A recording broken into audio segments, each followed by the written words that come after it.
पिछली कड़ी में हमने चर्चा की थी कि आगरा पर अधिकार करने के बाद बाबर कई तरह की कठिनाइयों में घिर गया। फिर भी उसने रापरी, बयाना और ग्वालियर पर अधिकार कर लिया। कन्नौज की तरफ से आकर एकत्रित हुए अफगान विद्रोहियों को भी भगा दिया तथा इटावा एवं धौलपुर के विरुद्ध सैनिक अभियान आरंभ कर दिए। बाबर ने अपने संस्मरणों में लिखा है कि 21 दिसंबर 1526 को एक विचित्र घटना घटी। इब्राहिम लोदी की माता बुआ बेगम को किसी तरह ज्ञात हो गया कि मैं हिंदुस्तानी बावर्चियों के हाथ का बना भोजन खाने लगा हूं तथा मैंने 4 हिंदुस्तानी बावर्ची नियुक्त किए हैं। उनमें से एक बावर्ची को 4 परगनों का लालच देकर इब्राहिम लोदी की माता ने अपनी तरफ मिला लिया। इब्राहिम लोदी की माता ने एक दासी के हाथों 1 तोला जहर उस बावर्ची के पास भिजवाया।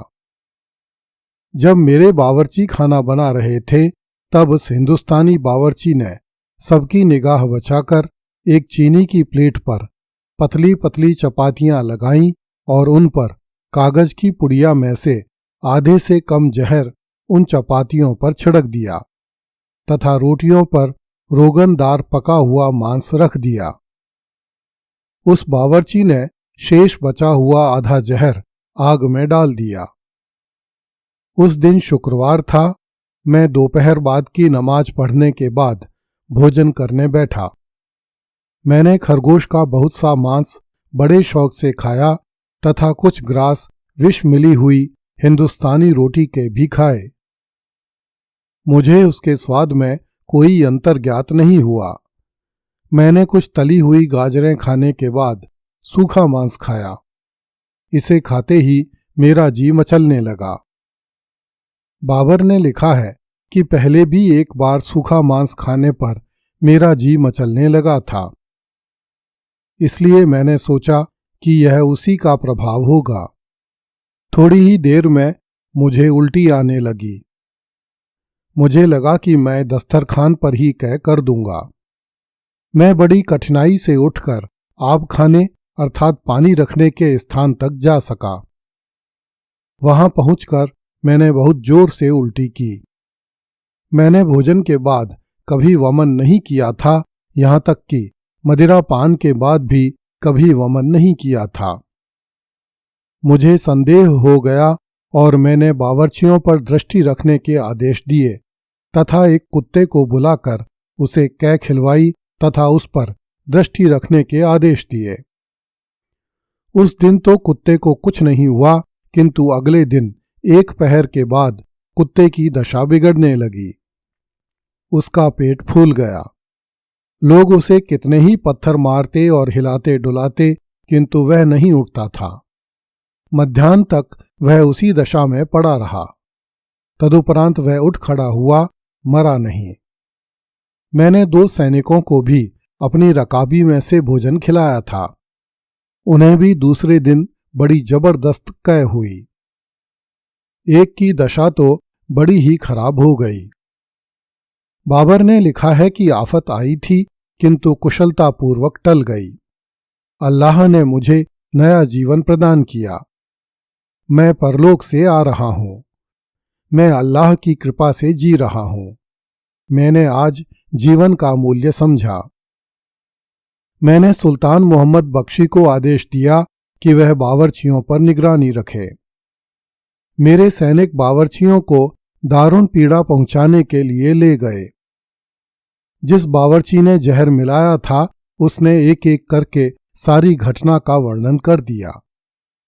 दर्शकों को स्मरण होगा कि बाबर ने इब्राहिम लोदी की माता बुआ बेगम का सम्मान अपनी माता की तरह किया था और उसे अपने धन संपत्ति एवं दास दासियों सहित रहने के लिए यमुना जी के निचले क्षेत्र में एक महल प्रदान किया था। बाबर के सेवकों द्वारा बुआ बेगम का सम्मान राजमाता की तरह किया जाता था तथा उसके एक पुत्र को भी बहुत इज्जत दी जाती थी। संभवतः इस पुत्र की आयु बहुत कम थी। जब बाबर को ज्ञात हुआ कि शत्रु की माता बुआ बेगम को इतना सम्मान दिए जाने पर भी उसने बाबर के प्राण लेने का षड्यंत्र रचा तो बाबर के क्रोध का पार नहीं रहा। इसलिए उसने यह बात सबके सामने लाने का निश्चय किया। बाबर ने लिखा है कि सोमवार को मैंने दरबार का आयोजन किया तथा मैंने आदेश दिया कि उसमें समस्त प्रतिष्ठित एवं सम्मानित लोग, अमीर एवं वजीर उपस्थित हों। उन दोनों पुरुषों तथा स्त्रियों को बुलवाकर उनसे प्रश्न किए जाएं। उन लोगों ने वहां सब हाल बताया। मैंने बकावल अर्थात खाना परोसने वाले के टुकड़े टुकड़े करवा दिए। भोजन में जहर मिलाने वाले बावर्ची अर्थात खाना बनाने वाले की जीवित ही खाल खिंचवा ली गई। एक स्त्री को हाथी के पांव के नीचे डलवाया गया। दूसरी स्त्री को तोप के मुंह पर रखकर उड़वा दिया। बाबर ने लिखा है कि मैंने अभागिनी बुआ अर्थात इब्राहिम लोदी की माता पर निगरानी रखने का आदेश दिया। वह अपने कुकर्म का फल भोग रही है, उसे इसका परिणाम मिल जाएगा। शनिवार को मैंने एक प्याला दूध पिया। रविवार को मैंने अरक पिया जिसमें गिले मखतूम मिली हुई थी। गिले मखतूम एक विशेष प्रकार की मिट्टी होती है जो मुहर लगाने के काम आती थी। सोमवार को मैंने दूध पिया जिसमें गिले मखतूम तथा तिर्याक मिला हुआ था। तिर्याक एक प्रकार की औषधि होती थी जिसके सेवन से जहर का असर कम अथवा समाप्त हो जाता था। अल्लाह को धन्यवाद है कि मुझे कोई हानि नहीं हुई। मुझे आज तक यह पता नहीं था कि प्राण इतने प्यारे हो सकते हैं। इसीलिए यह कहा जाता है कि जो कोई मृत्यु के निकट पहुंच जाता है उसे जीवन का मूल्य ज्ञात हो जाता है। जैसे ही इस भयंकर दुर्घटना का स्मरण हो जाता है तो मेरी दशा खराब हो जाती है। यह अल्लाह की महान कृपा है कि उसने मुझे पुनः जीवन प्रदान किया। मैं उसके प्रति किन शब्दों में कृतज्ञता प्रकट कर सकता हूं। बाबर ने लिखा है कि यद्यपि यह दुर्घटना इतनी भयंकर है कि शब्दों में इसका वर्णन नहीं किया जा सकता, फिर भी मैंने पूरी घटना का विस्तार से उल्लेख कर दिया है। बाबर ने इब्राहिम की माता बुआ बेगम, यूनुस अली तथा ख्वाजगी असद नामक मुगल अधिकारियों को सौंप दी। उन लोगों ने बुआ बेगम की समस्त नगरी एवं अन्य संपत्ति पर अधिकार कर लिया तथा उसकी दास दासियों को छीन लिया। बुआ बेगम पर अब्दुल रहीम शगावल नामक सैन्य अधिकारी का पहरा लगा दिया गया।